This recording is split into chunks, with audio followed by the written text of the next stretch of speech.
माँ दुर्गा का सातवां स्वरूप माँ कालरात्रि का। जय माता रानी। महिषा में कहते हैं, दैत्यों के मारे जाने पर इंद्र देवता अग्नि को आगे करके कात्यायनी देवी की स्तुति करने लगे। उस समय अविष्टा की प्राप्ति के कारण उनके मुख खिले हुए थे। देवताओं ने कहा कि हे शरणागतों के दुखों को दूर करने वाली देवी, तुम प्रसन्न हो। हे संपूर्ण जगत की माता, तुम प्रसन्न हो। हे विश्वेश्वरी, विश्व की रक्षा करने वाली, रक्षा करो, क्योंकि तुम चर और अचर जगत की ईश्वरीय हो। हे देवी, तुम संपूर्ण जगत की आधार रूप हो, क्योंकि तुम पृथ्वी पर में ही स्थिर हो। अत्यंत प्रकार वाली देवी हो, तुम विश्व की शक्ति हो और विश्व की बीज परमाया हो, और तुमने ही इस संपूर्ण जगत को मोहित कर रखा है। तुम्हारे प्रसन्न होने पर ही यह पृथ्वी मोक्ष को प्राप्त होती है। हे देवी, संपूर्ण विद्याएं तुम्हारे ही भिन्न भिन्न रूपों में है। इस जगत में जितना स्त्री है वो जगत तुम्हारी ही मूर्ति है। एकमात्र तुमने ही इस जगत को व्याप्त कर रखा है। तुम्हारी स्तुति किस प्रकार हो सकती है, क्योंकि तुम परम बुद्धि रूप हो और संपूर्ण प्राणी रूप, स्वर्ग और मुक्ति देने वाली हो। अतः इसी रूप में तुम्हारी स्तुति की गई है। तुम्हारी स्तुति के लिए इससे बढ़कर और क्या युक्ति हो सकती है। संपूर्ण जनों के हृदय में बुद्धि रूप होकर निवास करने वाली, स्वर्ग तथा मोक्ष प्राप्त करने वाली नारायणी देवी, तुमको नमस्कार है। कला, काष्ठ आदि रूप में आवश्यकता के परिवर्तन की ओर ले जाने वाली तथा प्राणियों का अंत करने वाली नारायणी ही तुमको नमस्कार है। हे नारायणी, संपूर्ण मंगल के मंगल रूप वाली, हे शिव के संपूर्ण प्रयोजनों को सिद्ध करने वाली, शरण गात्मा वसला, तीनों नेत्रों वाली गौरी, तुम्हें नमस्कार है। सृष्टि स्थिर तथा संहार से शक्ति भुक्ता सनातनी देवी, गुणों को आधार तथा स्वयं सुखमयी नारायणी, आपको नमस्कार है। हे शरणागत के आए हुए शरणागतों, दीन दुखियों की रक्षा में तत्पर, संपूर्ण पीड़ाओं को हरने वाली नारायणी, तुम्हें नमस्कार है। हे नारायणी, तुम ब्रह्मा के रूप धारण करके हंसों के जूते हुए विमान पर बैठती हो तथा कुश के अभिमंत्रित जल छिड़कती रहती हो, तुम्हें नमस्कार है। महाश्वरी, तुम त्रिशूल, चंद्र और सर्पूक से धारण करने वाली, महाविश्व वाहन वाली नारायणी, तुम्हें बारंबार नमस्कार है। मोरों तथा कुटों से घिरा रहने वाले, महाशक्ति का धारण करने वाली, कौमावी रूप धारणी, निष्पाप नारायणी, तुम्हें नमस्कार है। हे शंख चक्र गदा और सांग धनु रूप आयुध के कारण करने वाली, वैष्णवी शक्ति रूप नारायणी, तुम्हें हम पर प्रसन्न हो, तुम्हारी नमस्कार है। हे दांतों पर पृथ्वी को धारण करने वाली, 12 रूपी कल्याणमयी नारायणी, तुम्हें नमस्कार है। हे उग्र नरसिंह रूप में दैत्यों को मारने वाली, त्रिभुवन की रक्षा में संकलन करने वाली नारायणी, तुम्हें नमस्कार है। हे मस्तक पे किरीट और हाथ में महावज्र धारण करने वाली, सहस्त्र नेत्रों के कारण उज्ज्वल वीत्रासुर के प्राण करने वाली, इंद्रिय शक्ति के नारायणी, तुम्हें नमस्कार है। हे शिवदूती रूप में दैत्यों के महामद को नष्ट करने वाली, हे घोर रूप वाली, हे महाशब्द वाली, हे नारायणी, तुम्हें नमस्कार है। दानों के कारण विकराल रूप वाली, मुंडमाला से विभूत मुंड मदनी चामुंड रूपा नारायणी, तुम्हें नमस्कार है। हे महालक्ष्मी, हे लक्ष्मी, लज्जा, महाविद्या, श्रद्धा, पुष्टि, स्वधा, ध्रुवा, महारात्रि और महाविद्या रूपा नारायणी, तुम्हें नमस्कार है। हे मेघा सरस्वती, स्वर्ग तो कृष्णा, ऐश्वर्य रूपणी पार्वती, महाकाली, नियंता तथा ईश्वरीय पीढ़ी नारायणी, तुम्हें नमस्कार है। स्वर्ग रूपे स्वेजरी स्वर्ग शक्ति युक्त देवी, हमारी भय से रक्षा करो, तुम्हें नमस्कार है।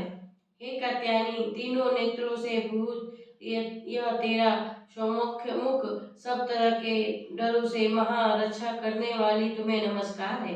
भद्रकाली ज्वालों के समान भयंकर, अति उग्र एवं संपूर्ण असुरों को नष्ट करने वाली तुम्हें त्रिशूल से हमें भयों से बचाने आपको नमस्कार है। हे देवी, जो सब अपने शब्द से इस जगत को पूर्ण करके दैत्यों के तेज को नष्ट करती हो है, वो आपको नमस्कार है। इस प्रकार हमारी रक्षा करें, जैसे कि माता अपने पुत्र की रक्षा करती है। हे चंडिके, असुर के रक्त और चर्बी से चर्चित जो आपकी तलवार है, वो हमारे मंगल करे। हम तुम्हें नमस्कार करते हैं। हे देवी, तुम जब जब प्रसन्न होती हो तो संपूर्ण रोगों को कष्ट कर देती हो, और जब तुम रुष्ट हो जाती हो तो संपूर्ण मनवासी कामनाओं को नष्ट कर देती हो।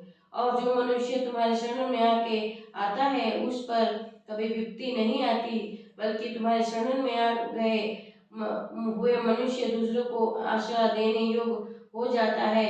अनेक रूप में से तुम बहुत प्रकार के मूर्तियों को धारण करके इन धर्म द्रोही असुरों को तुमने सहारा किया है।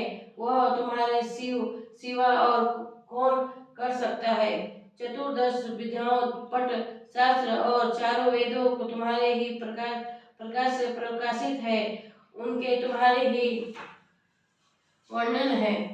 और जहाँ राक्षस विलेश सर्प शत्रुगण और महासमुद्र के बीच में भी तुम साथ रहकर इस विश्व की रक्षा करती हो। विश्वेश्वरी, तुम विश्व के पालन करने वाली विश्व रूप हो, इसलिए समस्त विश्वों की धारण करती हो। इसलिए ब्रह्मा विष्णु महेश की वंदनीय हो।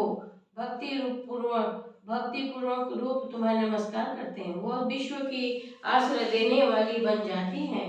हे देवी, तुम प्रसन्न हो और असुर के मारकर जिस प्रकार हमारी रक्षा की है, ऐसे ही हमारे शत्रु को सदा रक्षा करती रहो। संपूर्ण जगत के पास पाप कष्ट नष्ट कर दो, और पापों तथा अनेक फल स्वरूप होने वाले महामारी आदि बड़े बड़े उपद्रव को शीघ्र ही दूर कर दो। हे विश्व की पीड़ा को हरने वाली देवी, शरण में पड़े हुए पर प्रसन्न हो। त्रिलोक निवासिनी की पूजनीय परमेश्वरी, हम लोग को वरदान दो। देवी ने कहा कि देवताओं में तुमको वर देने के लिए तैयार हूँ। आपको जैसी इच्छा हो वैसा वर मांग लो, मैं तुम्हें दूंगी। देवताओं ने कहा, स्वर्ग स्वेश्वरी त्रिलोकनी निवासिनी की समस्त पीड़ाओं को तुम इस प्रकार हरती हो, और हमारे शत्रु को इस प्रकार नष्ट करती रहो। देवी ने कहा, व्यवस्था मनंतन के 28वें युग में दो और असुर शुभ और निशुम्भ उत्पन्न होंगे। उस समय मैं नंद गोप के घर में, यशोदा के घर में उत्पन्न होकर विंध्याचल पर्वत पर शुष्क और निशुम्भ को संहार करूंगी। फिर अत्यंत भयंकर रूप से पृथ्वी पर अवतरित होकर मैं प्रचितित नामक दानवों को नाश करती रहूंगी। उन भयंकर महाअसुरों को भक्षण करके समय मेरे दांत अनार के रूप में पुष्प के समान लाल होंगे। इससे पश्चात स्वर्ग में देवता और पृथ्वी पर मनुष्य मेरी स्तुति करते हुए मुझे रक्तदांती कहेंगे। फिर जब 100 साल तक वर्षा न हो तो मैं ऋषियों की स्तुति करने पर आया निजी नामक के प्रकट होंगी, और अपने 100 नेत्रों से ऋषियों की ओर देखूंगी। अतः मनुष्य सततासी नाम से मेरा कीर्तन करेंगे। उसी समय मैं अपने शरीर का उत्पन्न हुए प्राणों की रक्षा करने वाले शाखा द्वारा प्राणियों को पालन करूंगी और तब इस पृथ्वी पर शक समरी के नाम से विख्यात होंगी और इसी अवतार में दुर्गा नामक महाअसुर का वध करूंगी और इससे मैं दुर्गा देवी के नाम से प्रसिद्ध होंगी। इसके पश्चात जब मैं भयंकर रूप से धारण करके महा करके हिमालय निवासिनी ऋषियों महिषार की रक्षा करूंगी, तब हिमा देवी के नाम से मेरी ख्यात होगी। और फिर जब अरुण नामक असुर तीनों लोगों को पीड़ित करेंगे, तब मैं असंख्य भवरों के रूप में धारण करके उस महादेवताओं को वध करूंगी। तब स्वर्ग में देवता और मृत्यु लोक में मनुष्य मेरी स्तुति करते हुए मुझे ब्रह्मी नाम से पुकारेंगे। इस प्रकार जब मैं पृथ्वी राक्षस से पीड़ित होंगी, तब मैं अवतरित होकर शत्रु नाश करूंगी। बोलो माता रानी की जय।